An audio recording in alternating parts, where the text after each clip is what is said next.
Olá, alunos do oitavo ano, tudo bem com vocês? Nós vamos iniciar a Revolução Francesa, capítulo 3, página 80, matéria que vocês já estão vendo, tá? Mas agora vocês terão a minha explicação. Já havia passado o vídeo aula, agora como se eu estivesse explicando com vocês aqui em sala de aula, tá? Então a matéria é a Revolução Francesa. Vamos imaginar o país França antes da Revolução, França no século XVIII.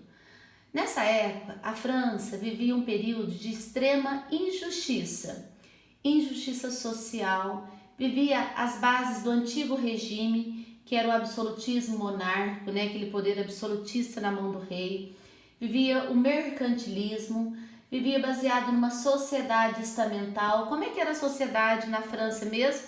Mais para frente já tem um exercício, vocês já fizeram, mas a gente vai relembrar.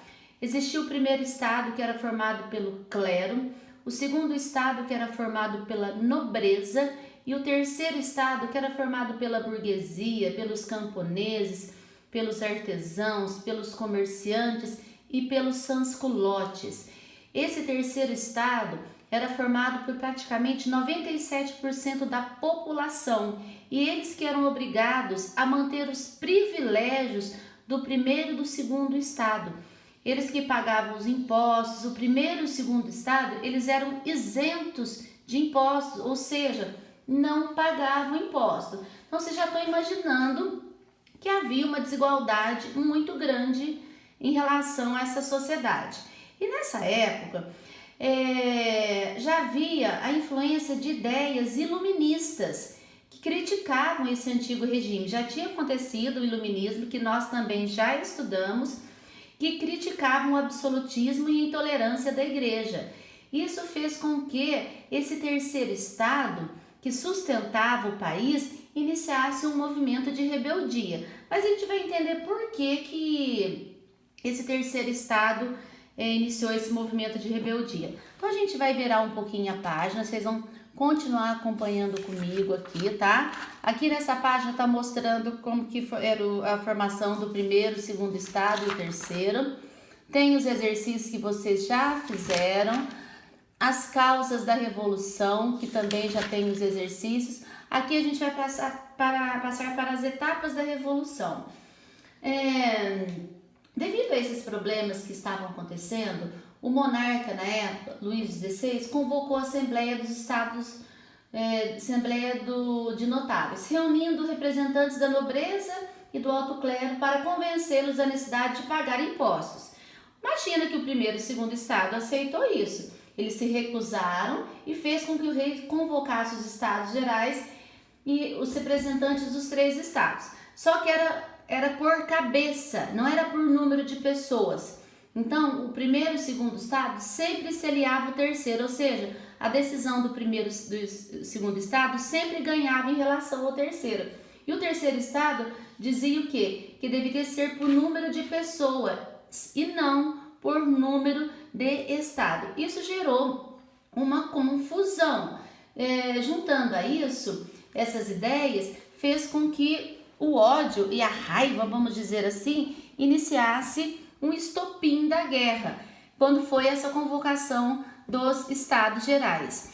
Isso ficou decidido que o primeiro e o segundo estado não pagariam imposto e que o terceiro estado teria que pagar ainda mais. E vocês acham que o terceiro estado aceitou isso? De jeito nenhum. O que eles resolveram fazer? Eles decidiram iniciar uma revolução. Impulsionado pelas ideias iluministas, o terceiro estado resolveu se separar e formar uma Assembleia Nacional Constituinte.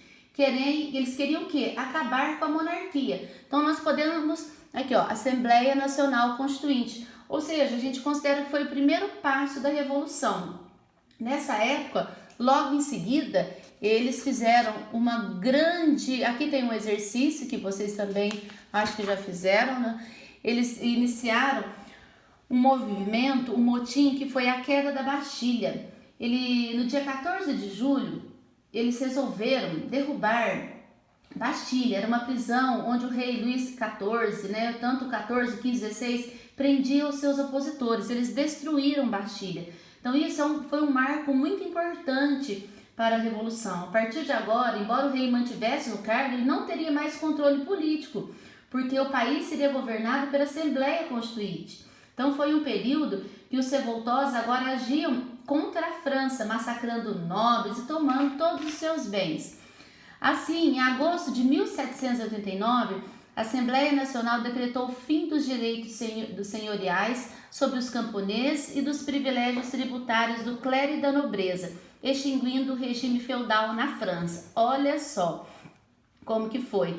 E foi elaborada, né, a primeira Constituição Civil na época, em 1791, que teve algumas mudanças, tornando-se a França uma monarquia constitucional, na qual o rei perderia seu poder absolutista. Foi feita a Declaração dos Direitos do Homem e do Cidadão, ou seja, a França já não era mais aquele país de poder absolutista. Será que todos aceitaram isso de forma passivamente? Lógico que não, né? Forças contra-revolucionárias, a Áustria e a Prússia, se aliaram ao rei Luís XVI porque eles temiam que essas ideias revolucionárias chegassem até seus países. Então, o rei na época tentou fugir, mas foi preso e mantido sob vigilância. O exército austro-prussiano invadiu a França, mas os líderes Danton e Marat derrubaram e depois o derrotaram. Por isso que a gente vai ver que depois a França passa por uma outra fase, que é chamada República e Convenção Nacional. Com a vitória sobre os exércitos estrangeiros, os principais líderes decidiram proclamar uma república, ou seja, a França antes era uma monarquia absolutista, depois ela passou a ser uma monarquia constitucional, agora era uma república, tá? E quem comandava? Aqui tinha os jacobinos e os girondinos, que vocês estão vendo aí, ó. Os girondinos eram da alta burguesia, eles eram mais conservadores, queriam encerrar a revolução. Já os jacobinos, eles eram da pequena e média burguesia, eles já eram mais radicais. Existiam também os da planície, que eram representados por uma burguesia mais oportunista, ficavam no centro ali, não sabia em qual lado que eles ficavam. Mas quando Luís XVI foi levado a julgamento, os girondinos eles procuraram defendê-lo, enquanto os jacobinos lideraram por Robespierre e pregaram a sua condenação. Tanto é que o rei foi executado à guilhotina. Naquela época a morte era na guilhotina. Após a execução do rei, outros países aliaram-se também aos inimigos da Revolução, porque eles temiam a Revolução Francesa. Logo após esse período, a gente vai ver que os jacobinos tomam o poder na França, e esse período, quando os jacobinos tomam o poder na França, é chamado a Convenção Nacional ou o período do terror, que está aqui nesse pedacinho. Fronteiras do país que estavam ameaçadas, eles criaram várias medidas, que foi o Comitê de Salvação Pública, foi um órgão criado para cuidar da segurança interna do país, teve o Tribunal Revolucionário, que era o órgão para julgar e definir sentença de todos os acusados. Estima-se que nessa época 16 mil pessoas foram guilhotinadas, ou seja, por isso é chamado o período de terror, período que os jacobinos estavam no poder. Porém, eles criaram também algumas coisas que foram boas. A lei do máximo, a reforma agrária. Para conter o desemprego, o governo decidiu abrir fábricas de sapatos e roupas, manufaturas, armas, fundições de canhões. Criaram uma política assistencialista, né, para as pessoas que estavam em guerra, decretou o fim da escravidão, o calendário republicano. Resultado, o que aconteceu? O Partido Jacobino, que comandava a Revolução, dentro do próprio partido começou a haver desavença, que vocês estão vendo as fotos aqui, ó. Dentro do Partido Jacobino, o Danton, Robespierre, eles passaram a ter desavença, até que teve o golpe do 9 Termidor. Robespierre e seus aliados foram mortos a mando do Partido da Planície. A Revolução caminhava para a sua etapa final e tinha início ao governo do Diretório, tá? Que é o último governo quando os girondinos voltam ao poder. é o retorno da Constituição de 1791. Nessa época, seria governado por 5 diretores.